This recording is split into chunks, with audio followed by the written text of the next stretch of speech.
Assalamualaikum warahmatullahi wabarakatuh. Nama saya Muhammad Naim bin Muhammad Rosli. Nama kad pendaftaran 16 Seliti 19F1008. Kemudian saya punya kad pengenalan ada 01, 04, 03, 02, 06, 07. Okay guys, hari ni saya nak bentangkan tentang panduan pelan perniagaan.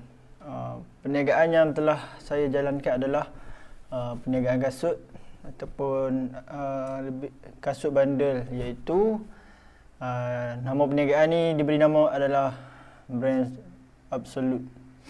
Okey, perniagaan ni dia merupakan sebuah perniagaan yang menjual barang-barang kasut yang terkini dan sangat sesuai untuk semua golongan umur tanpa mengira tua ataupun muda, semuanya boleh pakai. Kita tak kira lah remaja ke, kanak-kanak ke, kasut ini sangat sesuai, tidak mengikut lapisan umur. Sama ada mereka yang minat dengan kasut ni sangat sesuai dan digalakkan untuk mendapatkan kasut ini. Okey, seterusnya jadual. Seperti yang kita tengok pada skrin ni adalah model Converse yang mana key partners telah pun dibentangkan oleh rakan saya, iaitu Akil, Key Activities and Key Resource. Manakala di video satu lagi saya telah pun membentangkan tentang value proposition. Di situ yang kita dapat lihat.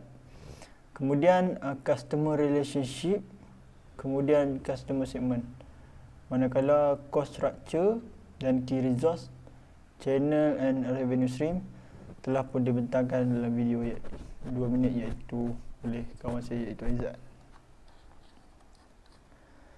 Kemudian ringkasan keseluruhan. Bagi ringkasan keseluruhan perniagaan, Brand Absolute ni merupakan perniagaan milik perkongsian yang didaftarkan pada awal bulan April 2020 bagi menjalankan aktiviti menjual kasut di kawasan sekitar Taiping, Perak dan bandar-bandar di sekitarnya.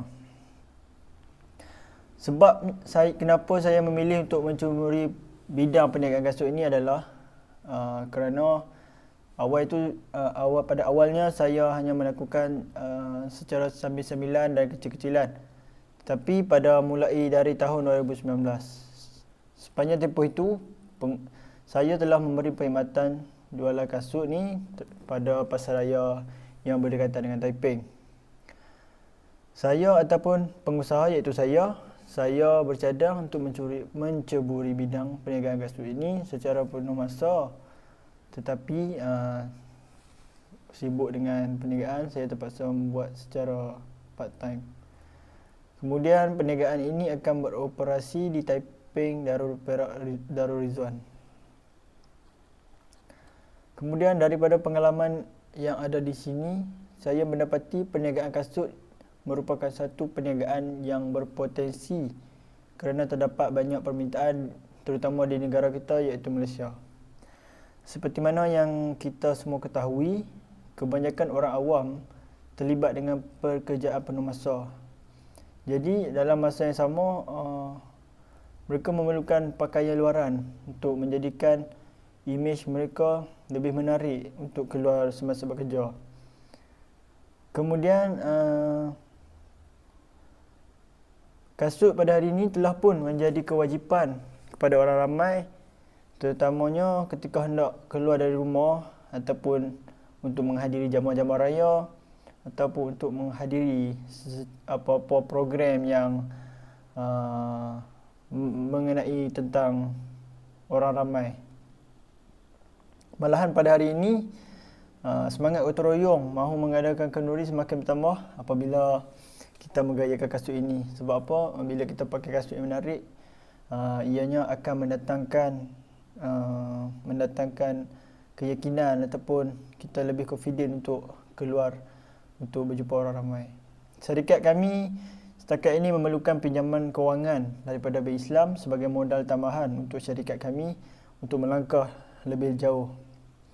Kami memerlukan modal sekurang-kurangnya ataupun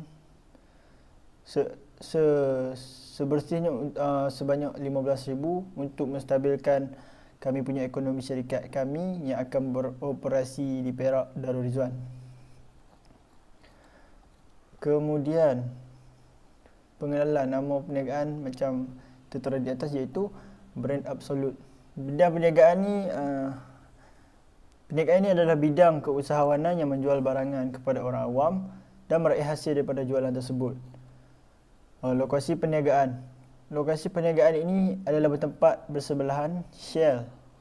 Lokasi ini strategik kerana beberapa faktor seperti tanah atau tapak projek yang sudah sedia ada dan mempunyai kemudahan infrastruktur seperti dekat dengan bank ataupun dekat dengan kilang-kilang ataupun dan sebagainya. Kemudahan bahan-bahan mentah serta juga disebabkan perkongsi-perkongsi aktif adalah disebabkan pelajar universiti yang berada di situ.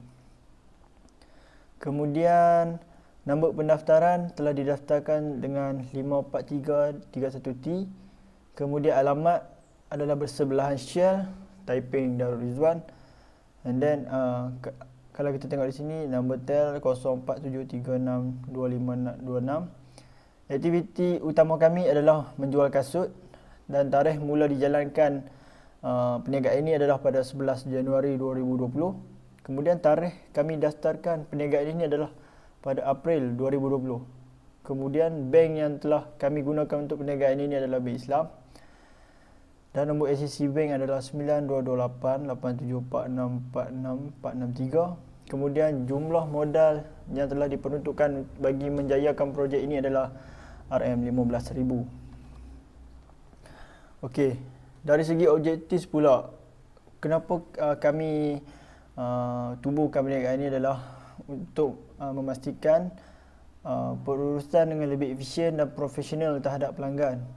Kemudian kami juga membekalkan produk yang berkualiti dengan menerapkan pelbagai jenis pemasaran yang efektif bagi mencapai tahap kepuasan pelanggan yang maksimal. Di sini kami sangat menitikberatkan kepuasan pelanggan sekiranya pelanggan yang membeli kasut dengan kami itu kurang berpuas hati. Pelanggan itu bolehlah menghubungi kami ataupun sembang melalui WhatsApp untuk kami kembalikan semula kasut yang telah dia beli itu. Kemudian kami juga sentiasa peka dan bersedia terhadap setiap perubahan yang berlaku agar mutu produk dipertingkatkan dari masa ke semasa. Okey, ini adalah perniagaan di masa akan datang. Syarikat kami akan cuba mengembangkan perniagaan ini ke serata dunia dan memperbanyakkan cawangan. Kami juga akan memperbanyakkan stok ataupun memperbagaikan lagi desain ataupun reka bentuk yang lebih menarik. Di samping itu, kami akan bekerjasama dengan pelbagai pihak yang sedia ada kami untuk membantu masyarakat. Kemudian, kami juga akan berusaha mendapatkan pekerja tempatan di luar sana supaya ramai golongan penganggur di luar sana dapat dikurangkan. Okey, di sini kami ambil inisiatif ni untuk kami membantu rakyat-rakyat Malaysia yang sekarang ni di wabak Covid ni banyak yang telah pun dibuang kerja. Jadi kami bantu mereka untuk mendapatkan kerja untuk kita mengurangkan kadar pengangguran yang terdapat di Malaysia, terutamanya anak-anak tempatan. And then sebab utama perlunya merancang perniagaan adalah yang pertama merangka proses.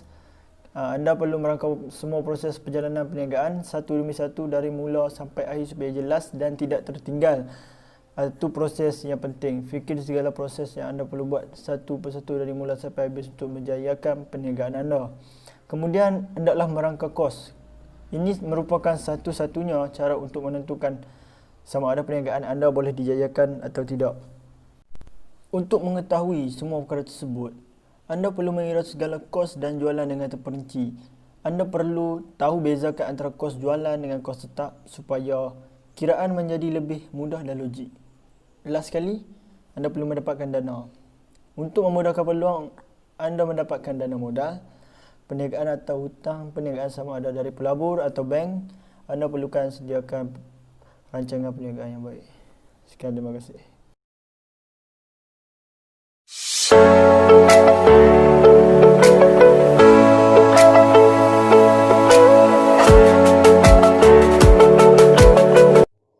Assalamualaikum, nama saya Muhammad Aizat bin Syamsuri. Nombor kad matrik saya 16 DET 19F1067. Saya dari kelas DET 3B. Okey, hari ini saya ingin menceritakan tentang sebuah syarikat perniagaan yang sangat terkenal di Taiping, Perak. Okey, dalam penerangan saya ini saya akan menceritakan 3 perkara yang sangat penting dalam perniagaan. Perniagaan iaitu latar belakang perniagaan, latar belakang pemilik dan juga organisasi perniagaan. Okey, pertama sekali saya ingin menceritakan tentang latar belakang perniagaan. Okey, first, nama perniagaan. Nama perniagaan tersebut ialah Absolute Brand dan alamat ialah nombor 145 Palang 3 Lorong 4 Jalan Kenari, Taiping, Perak. Okey, untuk nombor telefon dan email beliau saya tertera di atas. Dan seterusnya, jenis perniagaan. Okey, beliau telah menjalankan perniagaan iaitu barangan, dan barangan itu ialah kasut, dan aktiviti utama dalam perniagaan beliau ialah mencari keuntungan dalam jualan. Okey, seterusnya, tarikh bermula perniagaan beliau ialah 12 September 2017 dan tarikh pendaftaran syarikat SSM beliau ialah 28 Jun 2017. Okey, untuk modal perniagaan, pertama, beliau meminta bantuan kepada keluarga beliau untuk mendapatkan sedikit wang untuk dijadikan modal untuk modal perniagaan.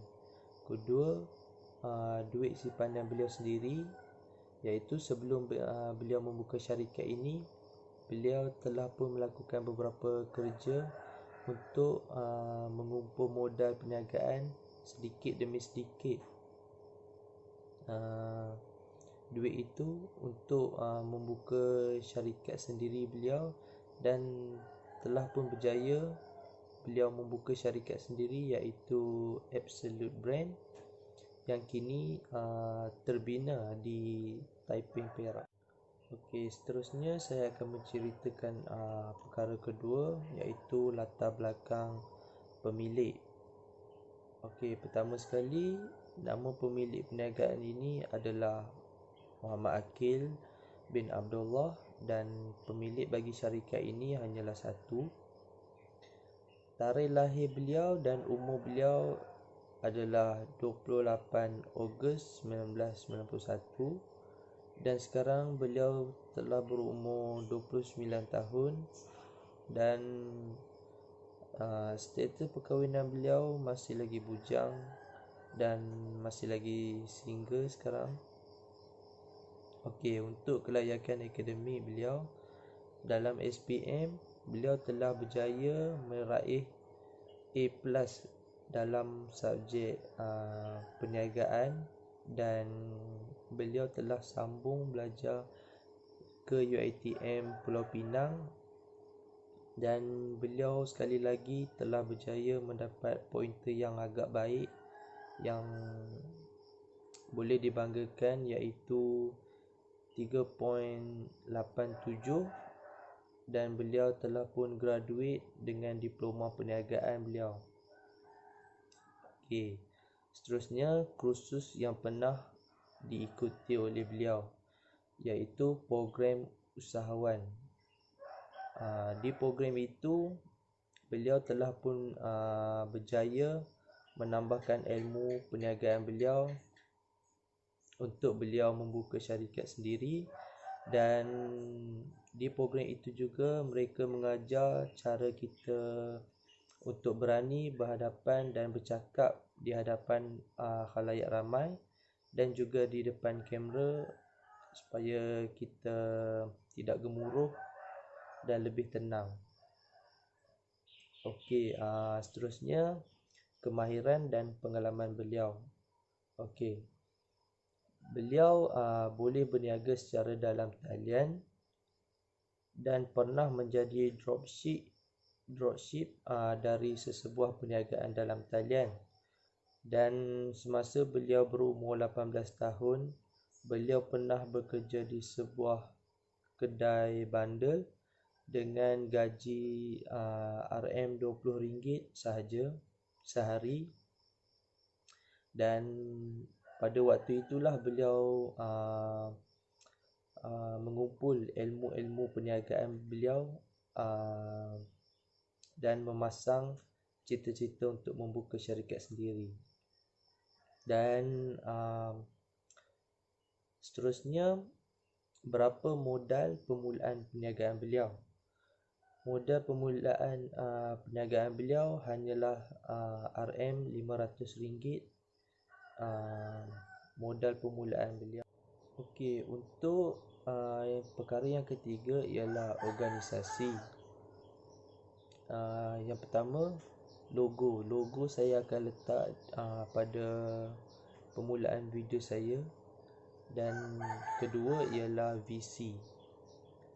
Visi Encik Muhammad Akil ini ialah beliau ingin memantapkan perniagaan ini ke arah yang lebih tinggi. Kedua, beliau ingin memudahkan urusan seluruh rakyat Malaysia dan dalam mencari kasut. Okey, untuk misi, beliau ingin memastikan semua rakyat Malaysia mampu memilikinya. Dan yang kedua, beliau ingin memasarkan kasut yang berkualiti dan menepati citarasa pengguna. Okey, seterusnya objektif. Objektif beliau ialah untuk memaksimumkan keuntungan dan berjaya menjual ke semua stok yang ada kepada pelanggan. Objektif beliau ini adalah untuk mengelakkan perniagaan beliau daripada kerugian. Untuk carta organisasi, ia mempunyai 3 pangkat. Untuk pangkat yang paling tinggi ialah pengarah. Untuk pangkat kedua ialah pengurus projek, pengurus keuangan dan pengurus pengeluaran. Untuk pangkat yang terakhir ialah pengurus projek A, pengurus projek B, staf A dan kewangan, staf B dan kewangan, dan staf A dan pengeluaran, dan staf B dan pengeluaran. Untuk perancangan tenaga kerja, penambahan tenaga kerja amatlah penting bagi memudahkan tenaga kerja yang lain, kerana tenaga kerja yang sedikit tidak mampu melakukan kerja yang terlalu banyak.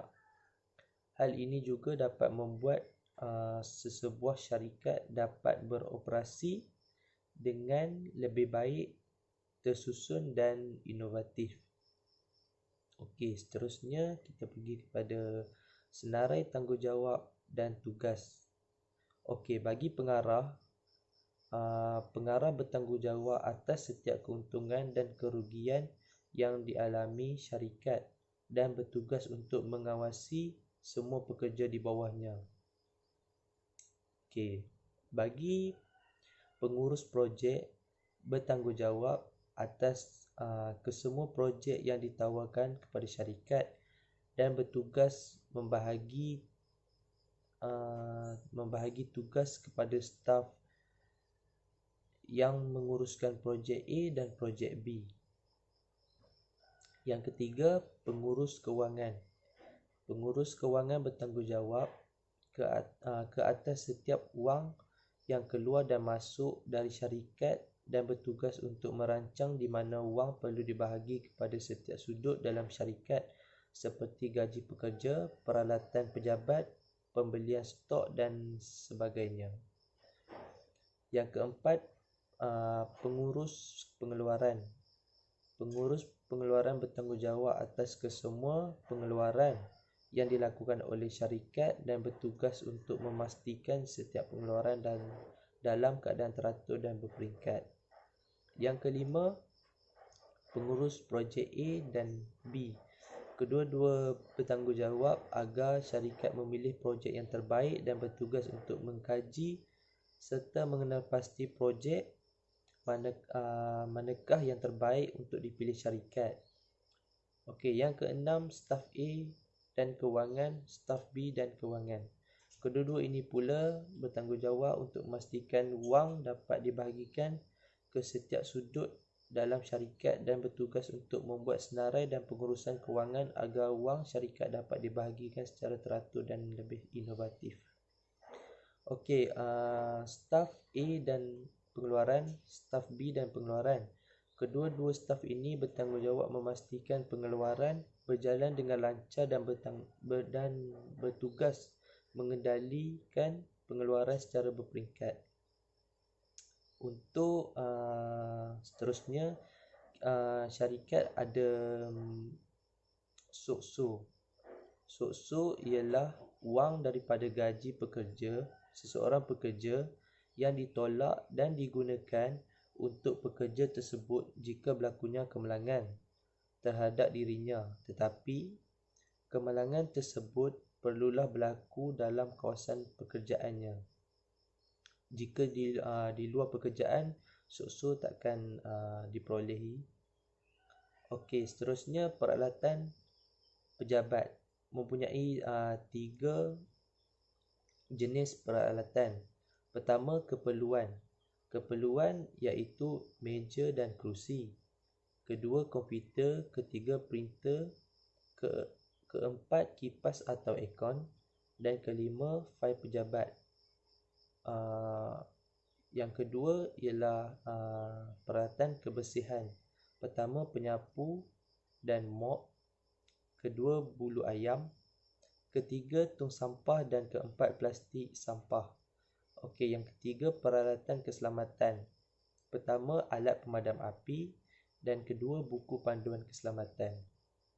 Dan yang terakhir sekali, kos pengurusan. Kos pengurusan ini bergantung kepada penggunaan peralatan dan perkhidmatan lain. Untuk maksud yang lebih mudah, semakin kerap digunakan, semakin tinggilah kos. Dan jika kuranglah penggunaannya, maka kuranglah kos yang dikeluarkan. Okay, sekian, terima kasih daripada saya, Muhammad Aizat. Assalamualaikum warahmatullahi wabarakatuh. Nama saya Muhammad Akib Abdullah dari gradik IT 3B. Nombor meter saya 16 IT 19 F1058. So hari ini saya akan ceritakan tentang business plan. Okay, saya akan terangkan pasal marketing plan, lepas tu operation plan, plan perniagaan dan conclusion. Okay, first kita akan mula dengan marketing plan, iaitu deskripsi produk. Okay, kasut ini sesuai untuk semua lapisan masyarakat.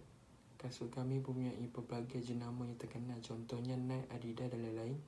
Sebelum terlupa juga, setiap pembelian daripada kami akan mendapat barangan percuma seperti stocking, supaya apabila pembeli membeli kasut dari kami, boleh terus pakai dan pelanggan serta-merta boleh menggayakan kasut itu dengan gaya pengguna itu sendiri.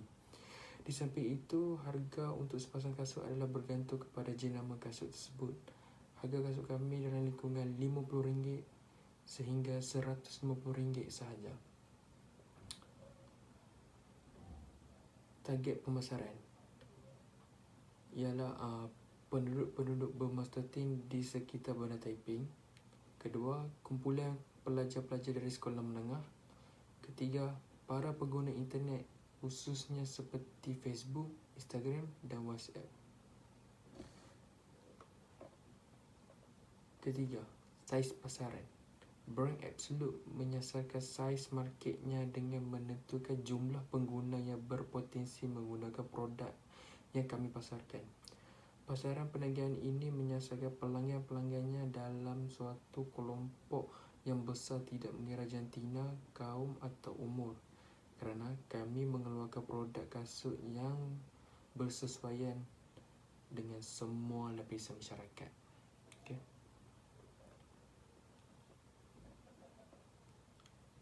Anda boleh tengok jadual yang saya paparkan ini.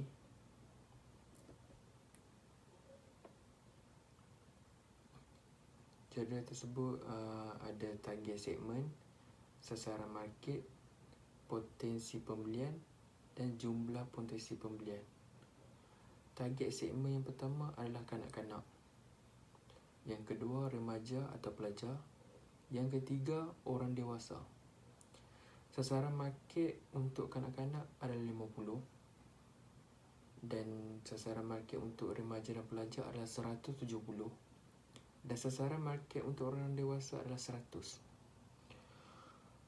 Potensi pembelian pula untuk bagi kanak-kanak adalah 100, bagi remaja dan pelajar adalah 250 dan orang dewasa 200. Jumlah potensi pembelian untuk kanak-kanak adalah 5,000, untuk remaja dan pelajar adalah 25,000 dan orang dewasa adalah 20,000. Dan jumlah adalah semua 5,000.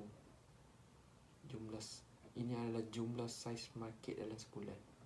Okay. Ketiga adalah syarikat bersaing, iaitu kekuatan dan kelemahan. Yang pertama adalah Absolute Brand.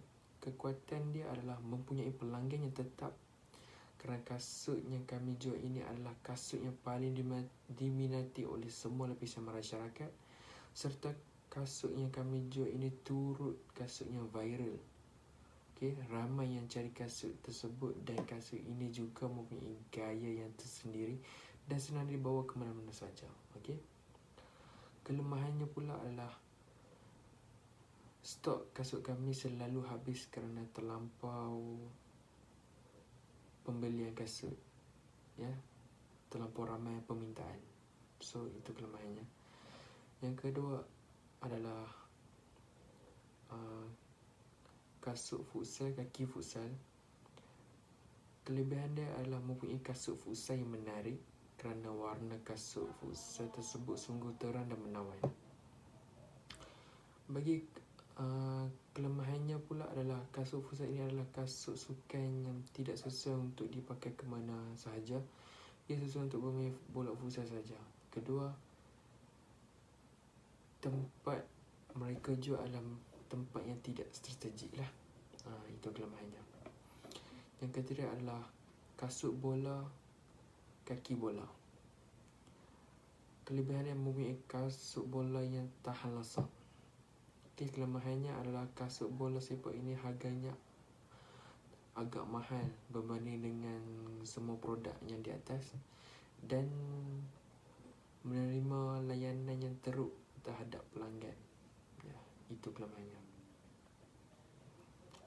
Terusnya adalah kos marketing. Apabila berbicara tentang kos marketing, adalah sangat diutamakan di dalam perniagaan. Brand Absolute termasuklah dapat menyelami keinginan pengguna dan bekerjasama dengan bahagian jualan. Dapat mengetahui bagaimana produk atau perkhidmatan sampai dan dibeli oleh pengguna dan bagaimana promosi sehingga dapat dipakai dan mendapat posisi khusus dalam seluruh rakyat. So, anda boleh tengok jadual ni. Dalam jadual ni ada perkara perbelanjaan aset tetap, perbelanjaan bulanan dan jumlah. Aset tetap, stok kasut, stok stocking, utility dan internet. Bagi perbelanjaan aset tetap, bagi stok kasut adalah 10,000 dan bagi stok stocking adalah 300. Bagi perbelanjaan bulanan bagi utiliti dan internet adalah 450. Dan jumlah kesemuanya adalah RM10,750. Seterusnya adalah strategi pemasaran. Bagi produk yang ditawarkan kepada para pelanggan adalah sangat berkualiti dan setara dengan harganya. Sememangnya ingin membantu masyarakat agar dapat membeli pada harga mampu milik.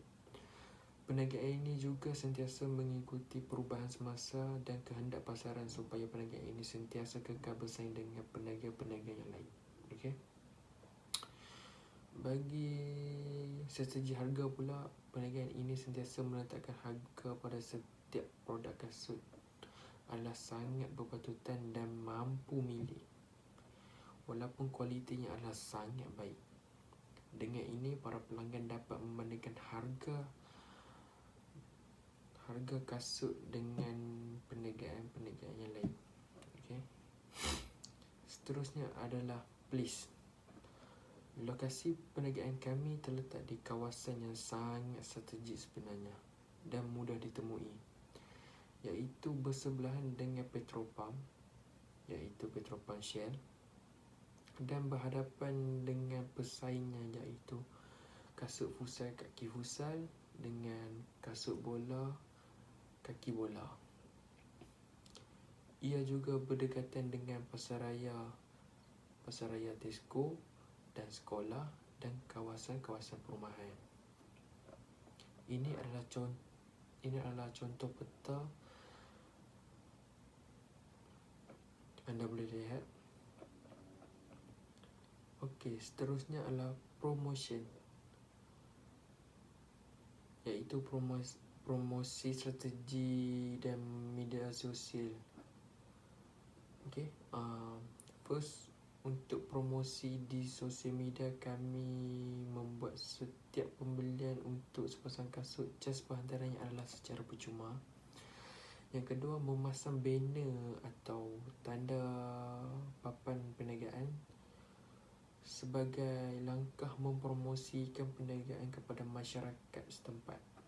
Ketiga, mengiklankan produk secara percuma lebih banyak di platform Instagram, Facebook dan WhatsApp kerana masyarakat lebih gemar menggunakan aplikasi media sosial. Last sekali, mengekalkan hubungan baik dengan pelanggan serta mencipta satu sistem keahlian. Seterusnya adalah operation plan, iaitu objektif operasi syarikat. Objektif operasi syarikat ini adalah untuk memaksimalkan keuntungan barangan dan cuba sedaya upaya minimumkan kerugian barangan. Seterusnya adalah tempoh perniagaan. Okey. Kedai kami ini beroperasi pada pukul 8 pagi sehingga 10 malam. Okey. Kedai kami ini buka setiap hari kecuali hari Jumaat, kami cuti. Okey. Ini seterusnya adalah operation layout plan. Anda boleh lihat dia punya susunan dalam kedai.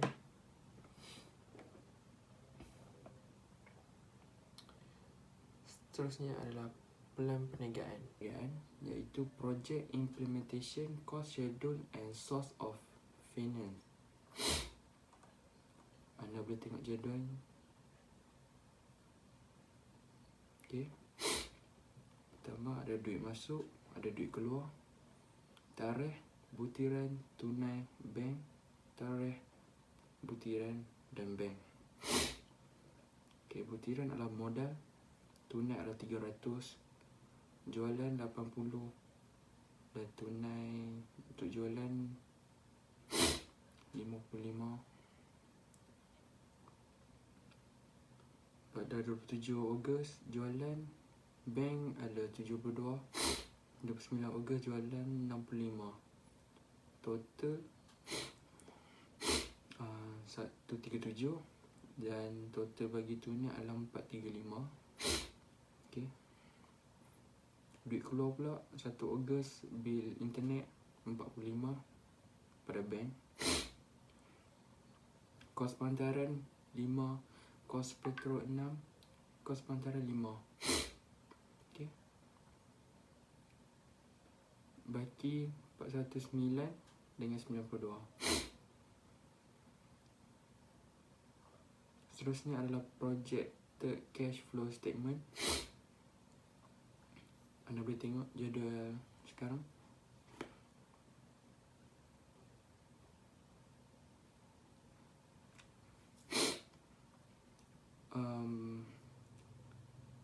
Baki terdapat 419 dengan 92. 5 September jualan pada bank adalah 60. 11 September jualan pada tunai adalah 50. Dan 20 September jualan adalah 50. Dan 23 September jualan 75. Dan akhir sekali 30 September jualan pada bank adalah 45. Total tunai adalah 544. Dan bank total dia adalah 247.